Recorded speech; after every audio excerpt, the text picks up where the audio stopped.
বলছি এক কাপ একটু চা দিয়ে যাও না। বুড়িটা দিদিনে কতবার চা খাও ঠিক নেই, চা খেয়ে খেয়ে ওরা আসবে একবারে মুখ পচিয়ে ফেলো, আর আমারও চা বানাতে বানাতে হাতে ইয়ে হয়ে গেল। এই যে আপনার চা ঢং করে দিতে এসছে। খালি চা বানিয়ে দিতে বলেছিলাম, সেটাও আবার চিনি কম দিয়েছে। বৌমা চিনি দিয়ে দাও তো একটু, চাটা একদম চিনি কম হয়েছে।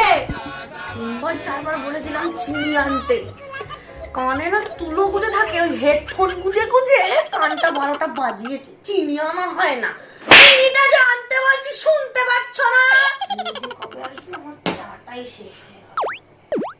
ধরুন আপনার চিনি। এতক্ষণে তোমার চিনি আনা হলো?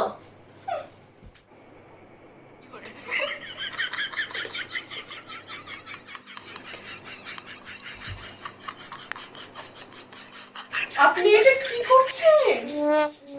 কেন মনে নেই এতক্ষণ পর যে চিনিটা দিয়ে গেলে? চাটা শেষ হয়ে গেল তো চিনিটা খেয়ে ঘুমাতে হবে না?